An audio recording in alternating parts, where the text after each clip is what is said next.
Welcome to another episode of Mike's Money Picks. Today on the podcast, it is officially Open Championship Week. And we've got 3 episodes coming your way this week that are going to be having to do with golf for Open Championship Week. Today, we are going to be breaking down Royal Liverpool, talking about some important stats and trends and research that is going to go into picking the winner and picking guys for our DFS lineups heading into this week at Hoylake. Tomorrow, we are going to be doing our official DFS preview, breaking down exactly where I think ownership is going to go, who are good plays and bad plays for both DraftKings and FanDuel. And then Tuesday is going to be the full preview for the Barracuda Championship, the alternate event that is going to be taking place stateside. So full week of content coming your way. If you hit that subscribe button, you'll be notified when new episodes drop. You'll also be notified when all of our other episodes drop, like our season-long fantasy football content and upcoming college football and college basketball content. And plus, if you hit subscribe, it really does help me out a lot. I really do appreciate it. Now, before we get started with this, let's get one thing straight.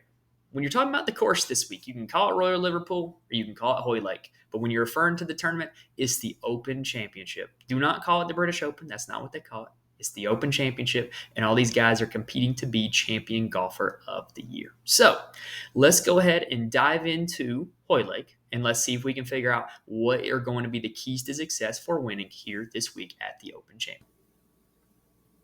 All right, so first things first, let's kind of take a look at what makes Royal Liverpool Golf Club Royal Liverpool Golf Club. So Royal Liverpool is the host of this year's Open Championship. It is also known as Hoylake because technically it is actually located in the very small coastal town of Hoylake. It's kind of, I guess for Americans, it kind of be like being in a suburb of a big city, or kind of like how you can say that the Byron Nelson takes place in Dallas, but it's really in McKinney, Texas, right? Just kind of a little bit of a suburb Hoylake there. So anyway, this course has been around for quite some time. It was originally designed in the 1860s, and it has only hosted the 2006 and 2014 Open Championships. Now, the previous winners of those two tournaments, 2006 was Tiger Woods, 2014 was Rory McIlroy.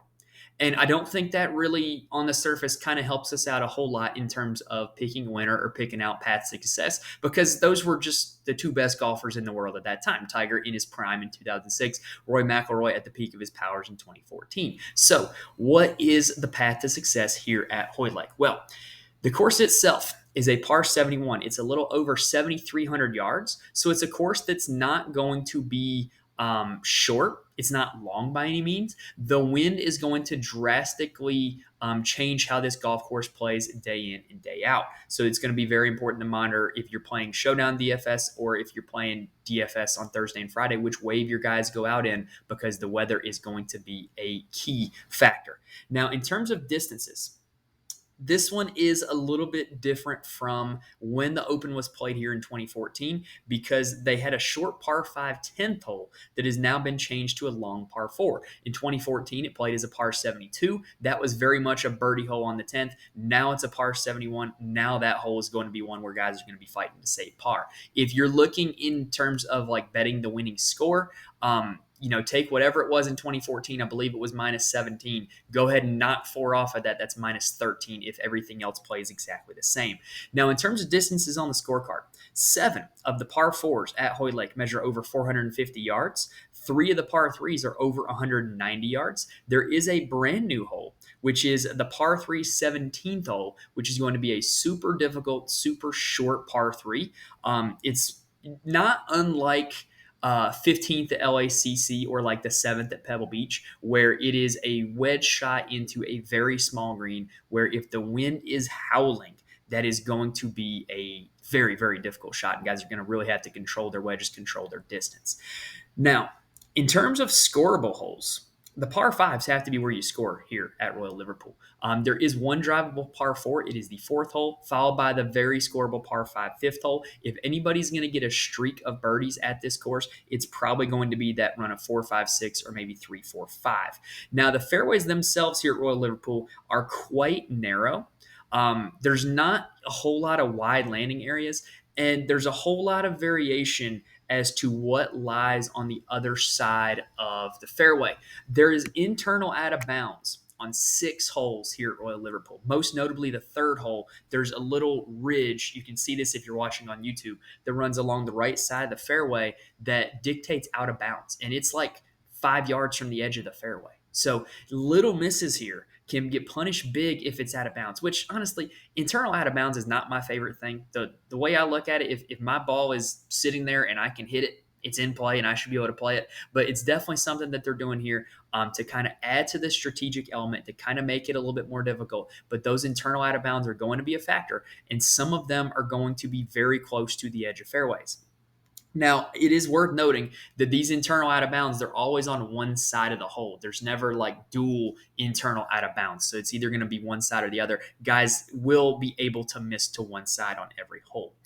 Now, in 2006, when Tiger Woods won at Royal Liverpool, it played super firm and fast. Famously, Tiger Woods pulled driver from his bag one time the entire week. The rest of the week, he teed off with a 2-iron because he was able to flight that 2-iron low into the wind. He was able to hit the fairway and let it roll out onto these fairways. And when it was playing firm and fast, he got a lot of rollout.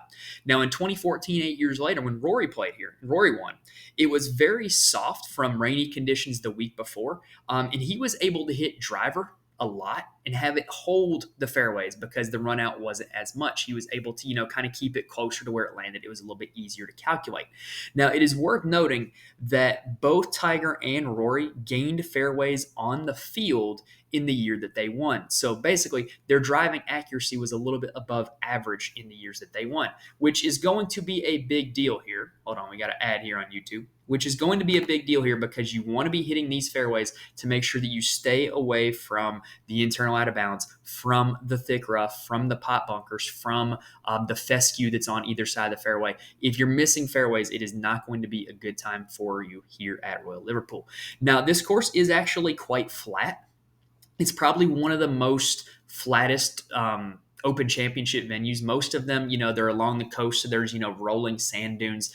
You think of Royal St. George's in 2021 had a lot of those, but that's not really the case here at Hoylake. You just got a flat golf course with very flat greens, and I do think that kind of helps lesser putters just a little bit because the greens are going to be a little bit more predictable.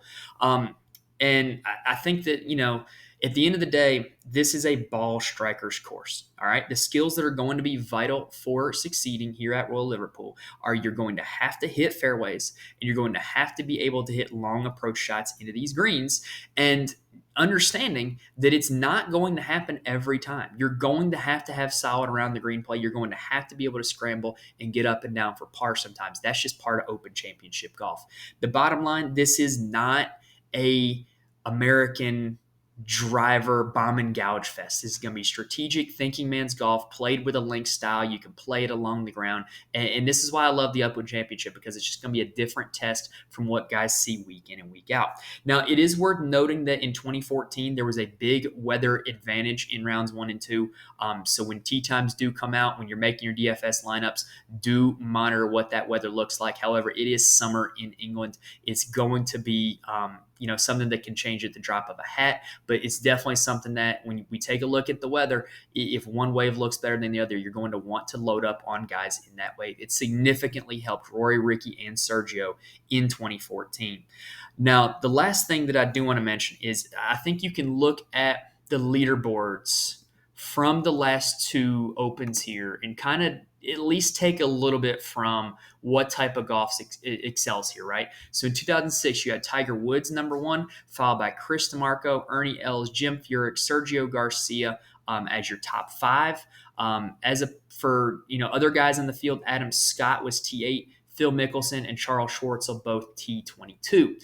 Now in the 2014 Open here that Rory won, Ricky Fowler and Sergio Garcia tied for 2nd, Jim Furyk 4th, Adam Scott and Mark Leishman 5th, Charles Schwartzel T7, Shane Lowry T9, Dustin Johnson T12. Dustin Johnson was really hanging around in that tournament on the weekend before it all kind of came unraveled. Phil Mickelson T23 and Justin Rose T23. Brian Harmon T26 also. So basically, what can we take away from those 2 leaderboards? Well, Adam Scott, top 10 finishes both times. Charles Schwartzel played well both times. Jim Furyk played well both times. Sergio Garcia played well both times. What do all those guys do? Well, those guys are ball strikers. They might not be the longest hitters of the golf ball on planet Earth, but they are guys that are going to hit fairways, they're going to hit greens. And if you give yourself enough fairways and greens, you're going to have enough chances to knock home the birdies that you're going to need to knock home to win this tournament. Now, granted, Tiger and Rory won this event. Both of them did it with different paths. Tiger with, kind of clubbing down off the tee and hitting more fairways. Rory with just being absolutely elite with the driver. All right. Now, can we compare Royal Liverpool to any of the other Open Championship venues? Are there any comp courses that we can find? So if we look at the recent run of Open Championship venues, the one that I think is the most similar to this one, there's two of them actually. The first one is Royal Troon, home of the 2016 Open Championship. All right. So Royal Troon was another one where when you look at the guys that succeeded, when you look at just kind of how the course breaks down, it is a very ball strikers course, right? Henrik Stenson ended up winning. Phil Mickelson ended up coming in second. They were the only two within 10 shots of each other just because they went fairway green, fairway green, fairway green the entire day, the entire tournament, in fact. And it just seemed like those two just ruled the day by being elite at ball striking. Now, the other one that I think stands out is Royal Birkdale, home of the 2017 Open Championship, which was won by Jordan Spieth. So Birkdale is actually the closest geographically to Royal Liverpool. It is, just by far the closest in terms of all the other means. It's on the same coast of England, England's west coast. It's not Portrush where it's on the north coast or the north coast of Northern Ireland. It's not St. Andrews where it's on the east coast of Scotland. This is another west coast of England course. So when we look at this leaderboard, what do we see again? Jordan Spieth, Matt Kuchar, Haotong Li, Rafa Cabrera, Roy McIlroy, T4, and then T6, you got Brendan Grace, Brooks Koepka, Mark Leishman, Alex Noren, Matthew Southgate. What do we see? Ball strikers, guys who are really good at both off the tee game and approach game as well. Guys who just really are able to play the fairway green type of game. Now, a few trends that I do think are worth noting. You're going to hear these a lot of places throughout this week, especially if you're listening to a lot of golf content. But there are a few trends for Open Championship winners in the last decade. So starting with Phil Mickelson's win in 2013, most of the winners, every one of them, in fact, except Zach Johnson, had a win in the same calendar year that they won. And Zach Johnson might not have won, but he had multiple top 5 finishes in 2015 prior to his Open Championship victory. So is that necessarily something that's going to continue this week? Maybe not, but it is something that does point to the fact that this is not the place to come find your game. You want to be playing good golf coming into this tournament as opposed to trying to, find answers and, figure out what's going on while you're playing. Now, the other trend that you're going to hear also is that none of the champions in the last decade finished in the top 25 in the previous year's Open Championship. That's true, but I think that's kind of fluky.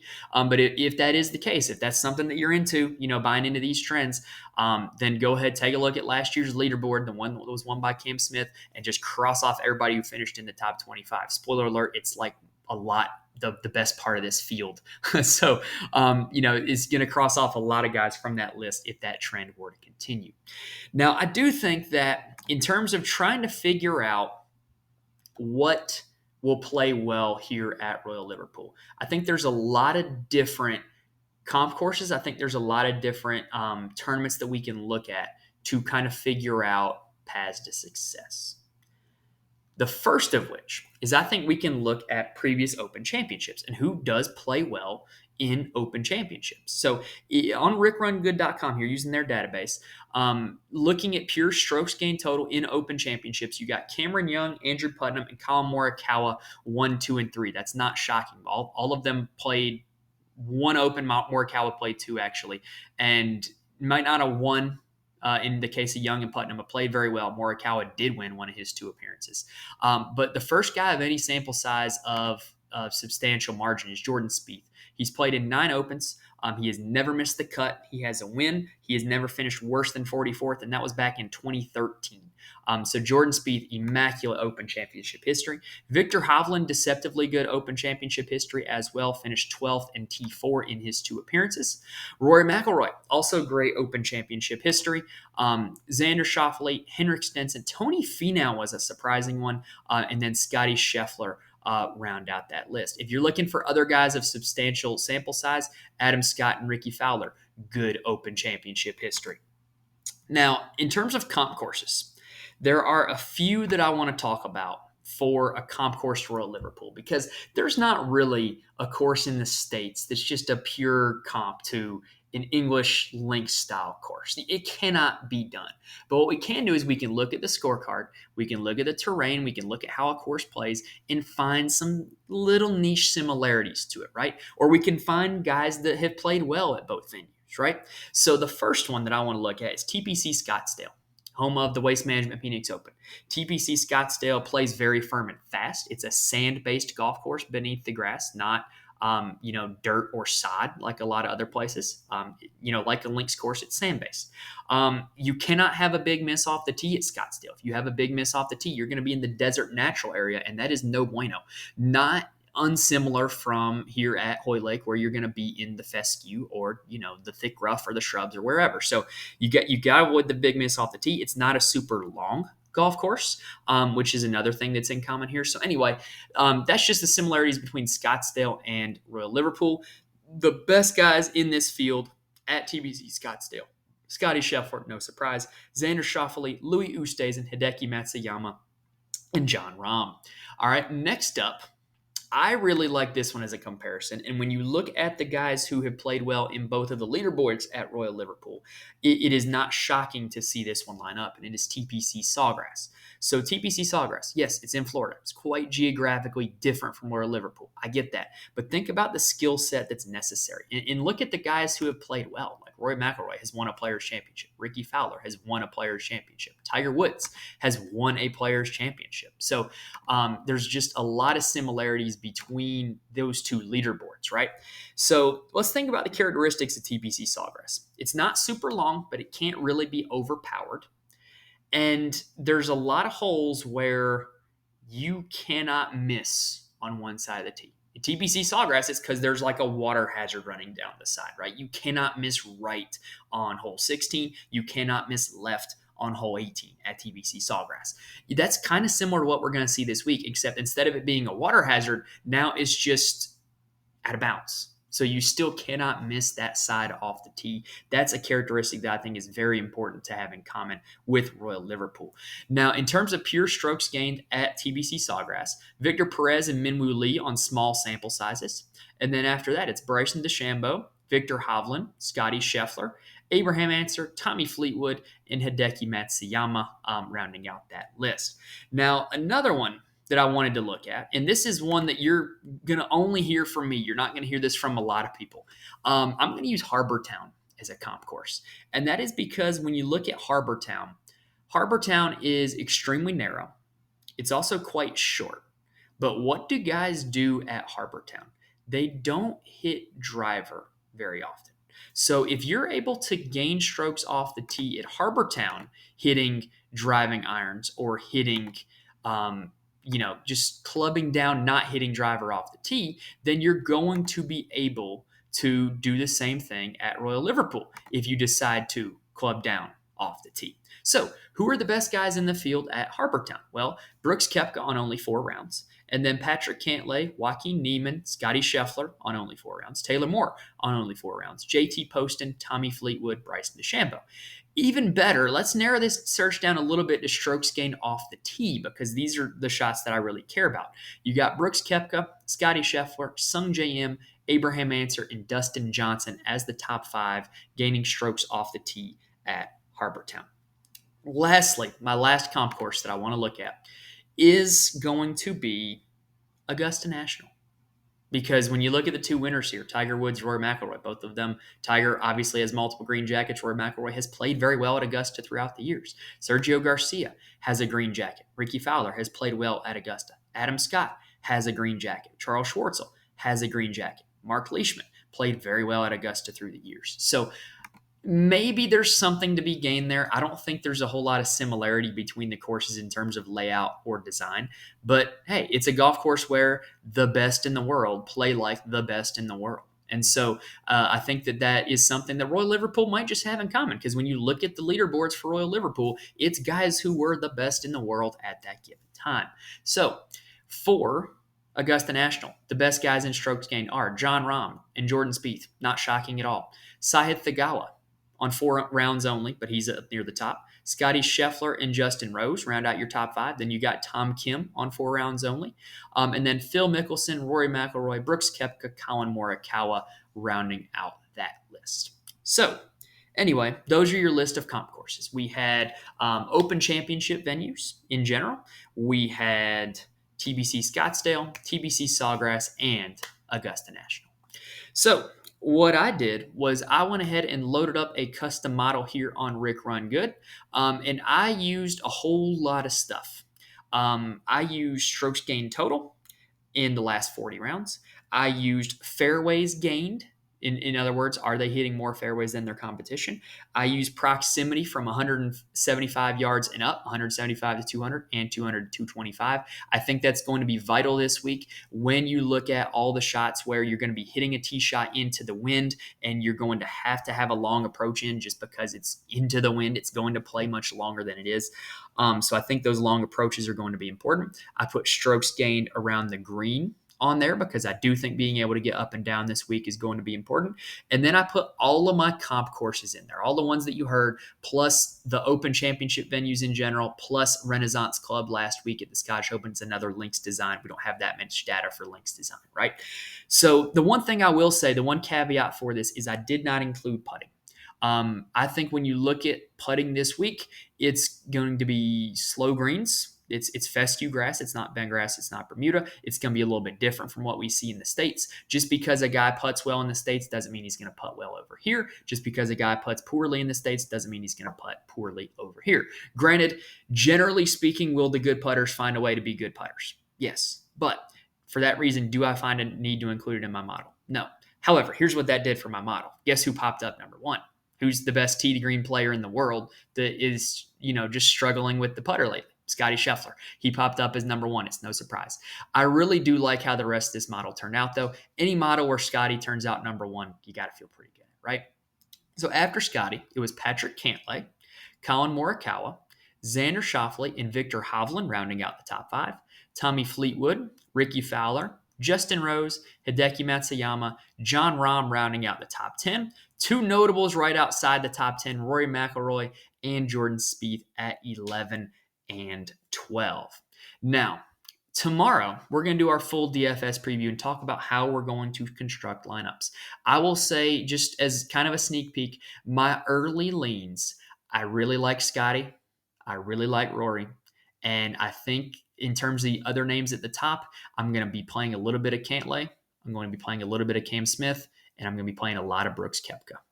So I know Brooks did not pop up in my model, but I do think that when you look at what Brooks does, fairway green, fairway green, fairway green, I just think that this course sets up really well for him. So tomorrow, we're going to kind of take all this information that we talked about on today's show, and we're going to apply it to lineup building. We're going to apply it to ownership. We are going to talk how you can use all of this information to build lineups in DFS on DraftKings and on FanDuel.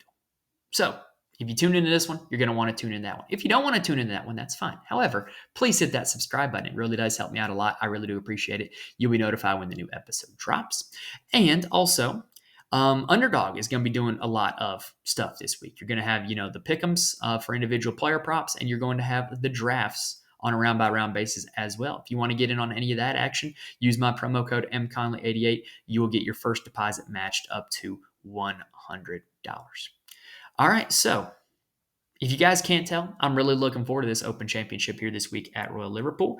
That was the course preview, giving you guys hopefully all the information that you need to know about what is going to play well here this week at Royal Liverpool Golf Club, at the Open Championship. Don't call it the British Open. All right, so hopefully I was able to give you guys some actual information. I will see you guys tomorrow for the DFS preview. Thank you guys for listening or watching, and I will see you next time.